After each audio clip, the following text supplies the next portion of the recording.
किसी ने क्या खूबसूरत बात कही है कि मुझे तैरने दे या फिर बहना सिखा दे। अपनी रजा में अब तू रहना सिखा दे। मुझे शिकवा न हो कभी किसी से मेरे मौला। मुझे सुख और दुख के पार जीना सिखा दे। नमस्कार दोस्तों, ईश्वर सदैव आपका भला करे और आपकी झोलियां ईश्वर के आशीर्वाद से हमेशा भरी रहे। तो दोस्तों, जिंदगी में सुख और दुख एक सिक्के के दो पहलू होते हैं। कितनी बार हम इतनी ज्यादा परेशानी और दुखों में घिर जाते हैं कि हमें उसका रास्ता ही नहीं मिलता।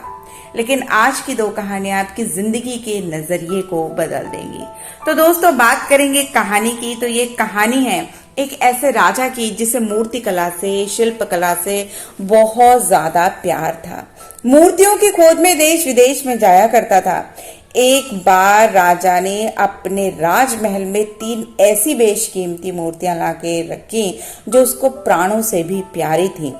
बहुत सारी मूर्तियों के होने के बावजूद भी उसको उन 3 मूर्तियों से बहुत ज्यादा लगाव था और ये बात पूरे राजमहल में हर व्यक्ति को पता थी कि राजा की जो जान है वो इन 3 मूर्तियों में बसती थी। एक दिन एक सेवक उन मूर्तियों की सफाई कर रहा था और गलती से उसके हाथ से एक मूर्ति टूट गई।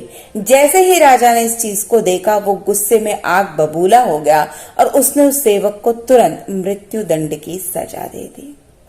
सजा सुनने के बाद सेवक ने क्या किया? सेवक ने तुरंत बाकी 2 मूर्तियां भी तोड़ दी और ये देखकर राजा हैरानी में पड़ गया। उसने सेवक से कहा कि तुमने ऐसा क्यों किया? तो सेवक ने कहा, महाराज मुझे माफ कीजिएगा, ये मूर्तियां मिट्टी की बनी हैं, बहुत नाजुक हैं, अमरता का वरदान तो लेकर नहीं आई है। आज नहीं तो कल टूट ही जाएंगी और मेरे जैसे किसी अन्य प्राणी को फिर से अकारण ही मृत्युदंड का भागी पड़ना पड़ेगा। मुझे तो मृत्युदंड मिल ही चुका है, इसलिए मैंने 2 अन्य मूर्तियां भी तोड़ दी ताकि उन 2 व्यक्तियों की जान बच जाए। ये सुनकर राजा की आंखें खुली की खुली रह गई और उसे अपनी गलती का एहसास हुआ। उस सेवक ने उसे सांसों का मूल्य सिखाया। उस सेवक ने उन्हें यह बताया कि जब आप एक ऊंचे पद पर बैठते हैं तो आपको जो न्याय जब भी आप करें तो ये देख के करें कि जिसने अपराध किया है वो उसमें कितना भागीदार है। अपनी गलती के एहसास से राजा दबा जा रहा था और राजा ने उस सेवक से पूछा कि मृत्यु की तरह समीप होते हुए भी तुम्हारे मन में दूसरों का हित करने का ऐसा विचार कैसे आया? तब सेवक ने उसे बताया कि मैंने जिंदगी में कभी भी किसी भी परेशानी में ईश्वर को नहीं कोसा।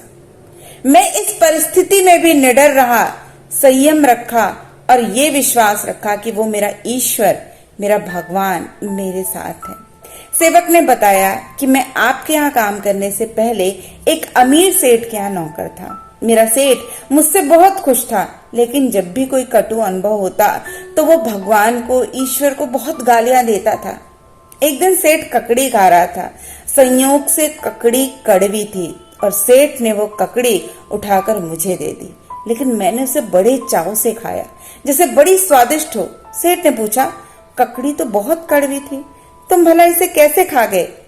तो मैंने कहा, सेठ जी आप मेरे मालिक हैं, रोज ही स्वादिष्ट भोजन देते हैं, अगर एक दिन कुछ कड़वा भी दे दिया तो उसको स्वीकार करने में क्या हर्ज है?